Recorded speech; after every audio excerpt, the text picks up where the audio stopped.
এতক্ষণ বললাম আমার মা বোনেদের নিয়ে যদি একটা না বলি গজল আধুরা রয়ে যাবে। হ্যাঁ, হাবিল কাবিলটা বাকি আছে, ওইটা শোনাবো, আধুরা রয়ে যাবে। এখানে আমার অনেক মা বোনেরা দূর দূরান্তে চারিদিকে ছড়িয়ে ছিটিয়ে বসে আছেন। একটা গজল তুলে ধরবো, এর থেকে কিছু শিক্ষা পাবেন। কি না, আপনারা অনেক গজল শুনেছেন মা ফাতেমার ঘটনা, ইহুদি নারী মা ফাতেমার, ওই কেটুরিয়ার বিবি মা ফাতেমার, আরো কত কি ঘটনা শুনেছেন। আমি তুলে ধরবো মা ফাতেমার জীবনী থেকে একটি ঘটনা। কি যে একদিন হযরতে আলী যুদ্ধে যাবে, রেডি হচ্ছে, প্রস্তুত হচ্ছে। যখন রেডি হচ্ছে, মা ফাতেমা হাতে হাতে তার স্বামীকে সবকিছু জুগিয়ে দিচ্ছে। কি ঢাল তলোয়ার পোশাক যা কিছু লাগে সবকিছু জুগিয়ে দিচ্ছে। কিন্তু দিতে দিতে যখন সব কমপ্লিট হয়ে গেল, তখন মা ফাতেমা বলল, স্বামী গো, আপনি তো যুদ্ধে যাচ্ছেন, যদি যখন ফিরে আসবেন আমার জন্য একটা নতুন জামা, একটা নতুন কাপড় আনবেন। কেন? যে না, আমি যেই জামাটা পরি এত তালি দেওয়া হয়ে গেছে, এই জামাটা আর পরার মতো তেমন নেই। এখন আমার ডিজিটাল যুগের মা বোনেরা যদি ঈদের সময় 4টে কাপড় হয়, 4টে জামা হয়, তখন স্বামীকে ডেকে বলে, রাত্রে বলে, হগো আমার ওই পাশের বাড়ি ছবিনা ভাবি, ওর 5টা জামা হলো, আমার 4টে হলো। কেন? ছবিনা ভাবির বর তোমার থেকে রোজগার কম করে, তোমার তো ইট বালির দোকান, এত রোজগার, আর আমার 4টে কেন হলো? মনে একটু কষ্ট হয়, কিন্তু তানাদের জীবনী একবার পড়বেন, জীবনে কোনোদিন কষ্ট আর মনে হবে না আপনার জীবনে। কি ঘটনা? যে হযরতে আলীকে বললেন আমার জন্য একটা নতুন জামা আনবেন। হযরতে আলীর মনটা খারাপ, মনটা ছোট করে যুদ্ধে চলে গেল। আর এই ঘটনা ইমাম হাসান ইমাম হুসাইন দেখতে পেয়েছে। দেখে আমার দয়ার নবীর কাছে চলে যাওয়ার পরে আমার দয়ার নবী জিজ্ঞেস করে, তোমার আব্বা মা কি করছিল? বলে, নানা গো, আমার আব্বা যুদ্ধে গেল আর আমার মা বাড়িতে কাজ করছে। কিন্তু একটা ঘটনা, আমার আব্বা যখন যুদ্ধে গেল মনটা খারাপ করে গেল। কেন গো? না, আমার আম্মা জান একটা নতুন জামা চেয়েছে, এই কারণে আমার আব্বা বড় কষ্ট পেয়েছে, মন খারাপ, তাই যুদ্ধে মন খারাপ করে গিয়েছে। এই কথাটা শোনার পরে আমার দয়ার নবী চুপ, আর কোনো কথা বলে না, আর চোখ থেকে টপ টপ করে পানি পড়ে। আমার দয়ার নবী মা ফাতেমার জন্য কষ্ট পেয়েছেন। কি ঘটনা হয়েছে মন দিয়ে শুনতে হবে। লিখছে দেখুন, স্বামীর মনে মা বোনেরা ব্যথা দিও না, আমার নবীর ঘোষণা।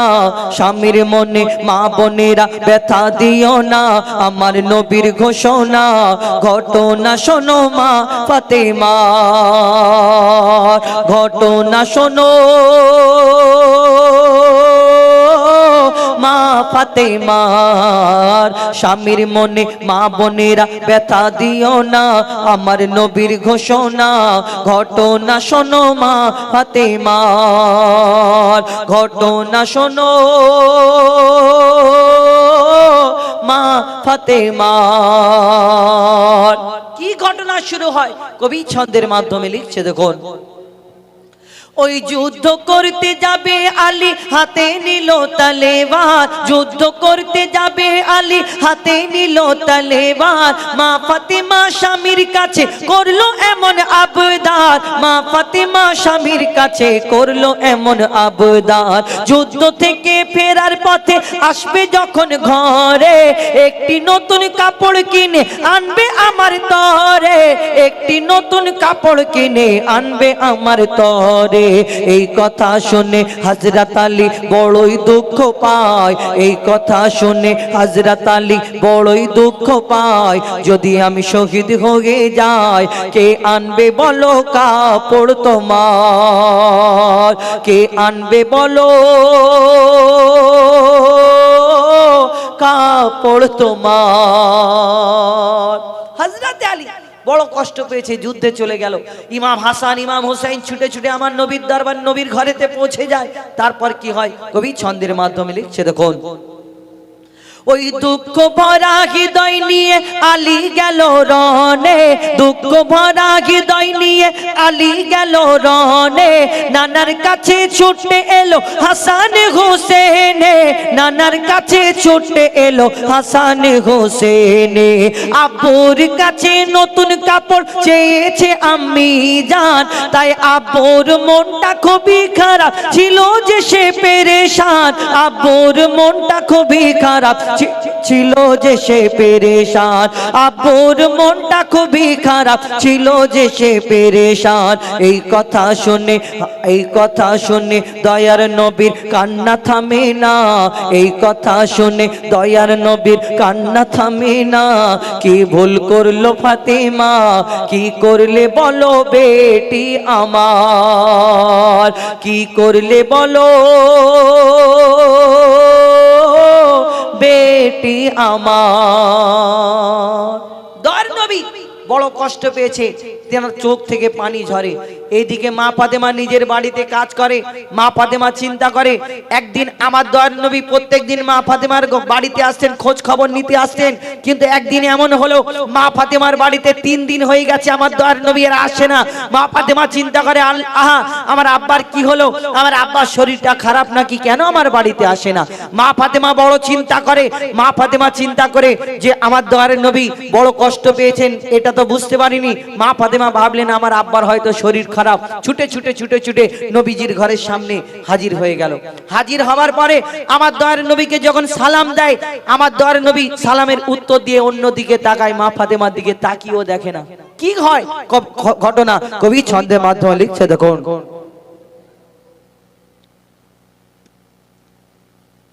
যার মুখ না দেখে ঘুমাতো না দয়ার নবীজি আমার, যার মুখ না দেখে ঘুমাতো না দয়ার নবীজি আমার, রাতের পরে রাত কেটে যায় মুখ দেখে না ফাতেমা, রাতের পরে রাত কেটে যায় মুখ দেখে না ফাতেমা।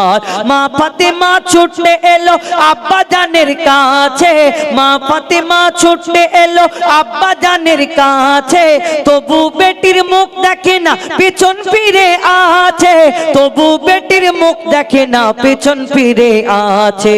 বলছে নবী ও গো বেটি বাড়ি চলে যাও, বলছে নবী ও গো বেটি বাড়ি চলে যাও, আগে স্বামীর কাছে ক্ষমা চাও, বলছে নবী ও গো বেটি বাড়ি চলে যাও, আগে স্বামীর কাছে ক্ষমা চাও, তবে করবে ক্ষমা আল্লাহ আমার, তবে করবে ক্ষমা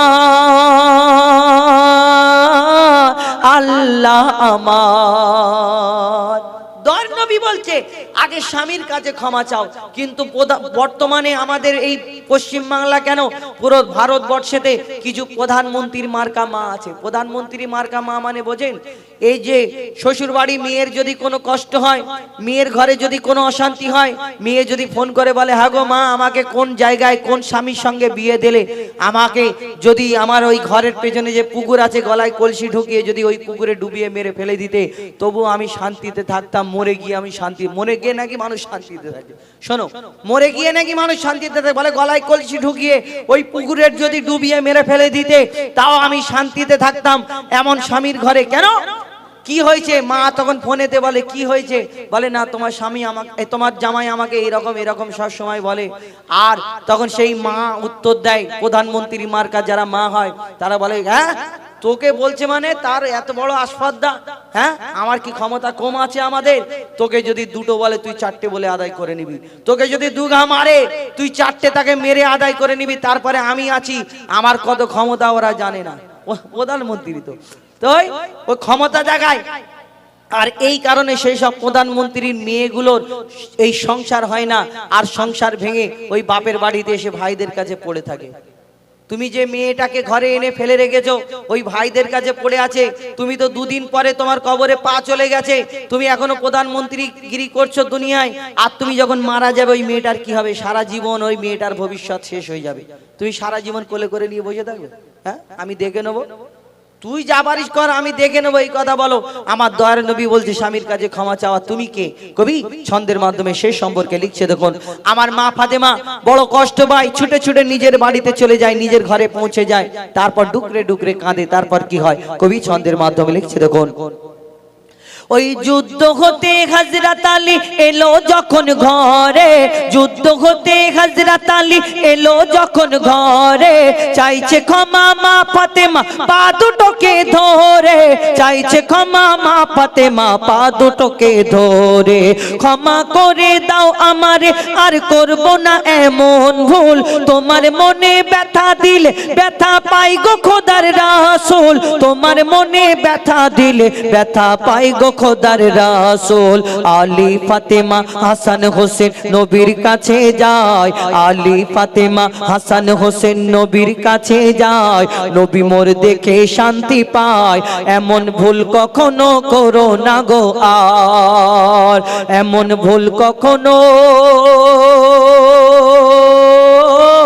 করো না গো আর, স্বামীর মনে মা বোনেরা ব্যথা দিও না, আমার নবীর ঘোষণা ঘটনা শোনো মা ফাতেমার। হযরতে আলী মা ফাতেমা ইমাম হাসান ইমাম হুসাইন যখন এসে বলল ইয়া রাসূলুল্লাহ আমি এই কারণে কষ্ট পাইনি, আমার যুদ্ধ যাচ্ছিলাম যদি না ফিরি এই কারণে কষ্ট পেয়েছি, কিন্তু সেদিন আমার দয়ার নবী মা ফাতেমাকে উম্মতের শিক্ষার জন্য কি বলেছিলেন শেষ কথায় লিখছে দেখুন, বলছে নবী আল আরাবি শোনো বেটি ফাতেমা, বলছে নবী আল আরাবি শোনো বেটি ফাতেমা, আলী যদি আজ তোমাকে না করি তো ক্ষমা, আলী যদি আজ তোমাকে না করি তো ক্ষমা, আমি তোমার আব্বা তোমাকে ক্ষমা করতাম না, স্বামীকে যে দুঃখ দেবে আমি নবী তাকে চিনব না, স্বামীকে যে দুঃখ দেবে নবী তাকে চিনবে না। কেমন শিক্ষা দিয়ে গেল নবী দো জাহান, কেমন শিক্ষা দিয়ে গেল নবী দো জাহান, শুনে রাখ মঈদুল ইসলাম ভুল ছিল না মা ফাতেমার, ভুল ছিল না মা ফাতেমার, স্বামীর মনে মা বোনেরা ব্যথা দিও না, আমার নবীর ঘোষণা ঘটনা শোনো মা ফাতেমার, ঘটনা শোনো মা ফাতেমার, ঘটনা শোনো মা ফাতেমা।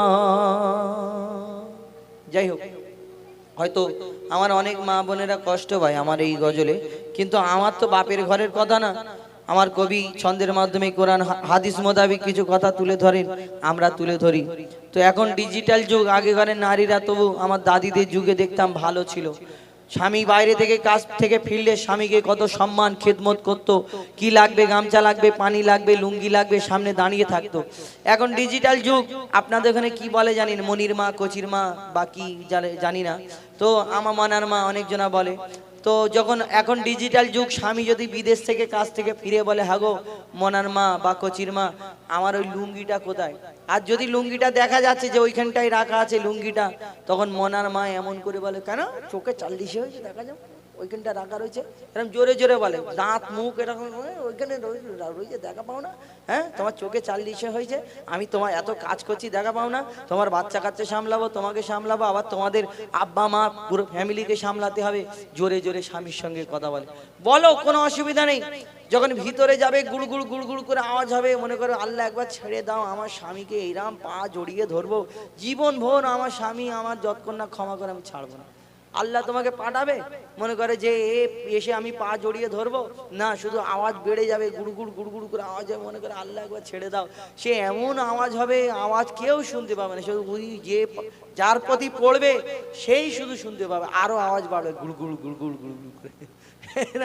যাই হোক, আমি অনুরোধ করব, আমার মা ফাতেমা জীবনী বই পাওয়া যায়, আপনারা এই নিয়ে পড়বেন। এখন মোবাইলে আমরা ব্যস্ত থাকি, শর্ট ভিডিও দেখে দেখে আমরা বলি ওদের মেয়েরা যদি এরকম পারে আমি কেন পারবো না, আমার হাত তুলে বলে সমান সমান অধিকার চাই, আরে অধিকার তুই করবি ঠিক আছে, অধিকার নিবি, কিন্তু শরিয়াত বলে একটা জিনিস আছে, আমরা ইসলাম ধর্মের মানুষ, এইটা আমাদের মনে রাখতে হবে, ঠিক আছে অধিকার অধিকারের জায়গা নেবে, আবার আমরা এই কথা ভাবি না, আমাদের সকলকে বোঝার তৌফিক দিক আল্লাহ পাক রব্বুল আলামিন।